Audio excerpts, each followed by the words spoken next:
নমস্কার, সকলকে স্বাগত জানাই আমাদের চ্যানেলে। আপনার দিনটি শুভ হোক এই প্রার্থনা করে আজকের ভিডিওটি শুরু করছি।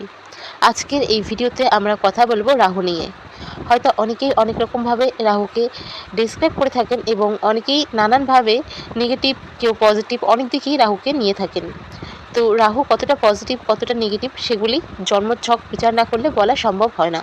তবে কিছু বেসিক রেমেডি থাকে যেটা আপনারা করতে পারেন এবং যার ফলে আপনাদের যদি রাহুর কোনো দশা চলতে থাকে, অন্তর্দশা, মহাদশা বা রাহুর কোনো খারাপ প্রভাব থাকে, সেখান থেকে আপনারা অনেকটাই মুক্তির পথ পাবেন। তো আজকের এই ভিডিওতে আমরা সেই বিষয় নিয়েই কথা বলবো। তো চলুন ভিডিওটি শুরু করা যাক। জন্মছকে বা জন্ম চার্টে রাহুর পজিশন কী রয়েছে সেটা ওপর ডিপেন্ড না করে বেসিক কিছু রাহুর রেমেডি বা বেসিক একটি রাহুর রেমেডি আমি আজকে আপনাদের সাথে শেয়ার করছি, যেটা আপনারা করতে পারেন এবং এই রেমেডি কিন্তু অনেকটাই ফল দেয়। করে দেখবেন এবং অবশ্যই বলবো কমেন্ট করে জানাবেন। প্রচুর এরকম রেমেডি আছে যা এতটাই ভালো রেজাল্ট দেয়, যদি আপনি সত্যি মন থেকে করতে পারেন বিশ্বাস রেখে, তা ভাবার বাইরে। কিছু রেমেডির জন্য বার্থ চার্টে রাহুর পজিশনের দরকার পড়ে না এবং এই রেমেডিগুলি এতটাই পাওয়ারফুল হয় যে রাহুজনিত অনেক সমস্যাই আপনার সমাধান করতে পারে এই রেমেডিগুলো। প্রথম যে রেমেডিটি বলছি সেটা হচ্ছে সবথেকে কার্যকরী রেমেডি। হয়তো আরও অ্যাস্ট্রোলজারের কাছে আপনি শুনতে পারেন।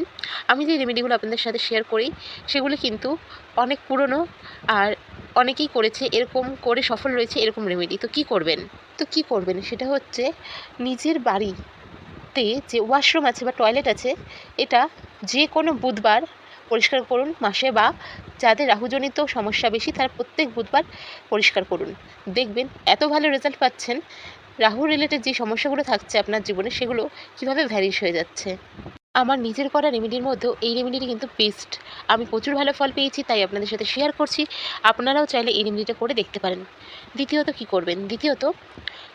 মাসের যে কোনো একটি বুধবার দোকান থেকে আটা কিনুন। খোলা আটা হতে পারে বা প্যাকেটের আটা হতে পারে। আটা কিনুন, কিছুটা আটা একটি স্টিলের বাটিতে নিন এবং পরিষ্কার জল দিয়ে সেই আটা মাখুন। এবার হচ্ছে কী করবেন, বেশি আটা যদি প্যাকেটের কেনেন, যেটুকুনো আটা আপনার নিয়ে নেওয়া সেটুকুনো নিয়ে নিলেন, বাকিটুকুনো আপনারা রোজকার যেমন আমাদের ঘরে রুটি বা যে কোনো জিনিস তৈরি করতে ইউজ করা হয় করতে পারেন। তো এবার আটাটা মেখে নিলেন। মেখে নেওয়ার পর আশেপাশে কোনো পুকুর, নদীতে সাধারণত কম থাকে মাছ, বা নদীতেও যেতে পারেন। চেষ্টা করবেন মাছ আছে এরকম কোনো পুকুর যদি হয় খুব ভালো হয়, কেউ চাষ করছে জানেন, এমন কোনো পুকুর পেলে খুব ভালো হয়। তো সেখানে আটার গুলটিগুলোকে একদম ছোটো ছোটো মাছের দানা যেরকম হয় সেরকম করুন, বা একটু বড় করুন, মানে মিডিয়াম সাইজের মাছ যেরকম দানা খায়, করে সেগুলি মাছকে খাওয়ান। এত ভালো রেজাল্ট পাবেন। যাদের রাহু রিলেটেড প্রবলেম রয়েছে তারা নিজেরাই বুঝতে পারবেন যে রাহুর কারণে যেসব জিনিস মনে হচ্ছিল যে হয়েও হচ্ছে না, ছলনা বা আটকে যাচ্ছে, সেই জিনিসগুলো কী ভালোভাবে এবং কী পজিটিভভাবে হয়ে যায় কাজগুলো নিজেরাই বুঝতে পারবেন। এর সাথে সাথে যেই জিনিসগুলো করবেন, আপনি নিজের বাক্যের ওপর কন্ট্রোল করার চেষ্টা করুন। কোনো জায়গায় যে এমন কিছু বলবেন না, বা যদিও যেটা জানেন যেটার বাস্তবিকতার সাথে রিলেটেড নয় এরকম কথাবার্তা থেকে নিজেকে দূরে রাখার চেষ্টা করুন।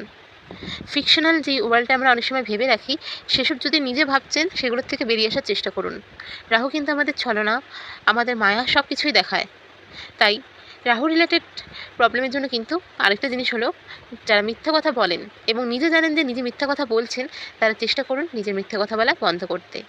এই জিনিসগুলি করুন, প্রচুর ভালো রেজাল্ট পাবেন। যদি ভিডিওটি ভালো লেগে থাকে অবশ্যই সাবস্ক্রাইব করুন, লাইক করুন, শেয়ার করুন। দেখা হবে পরের ভিডিওতে। রাধে রাধে।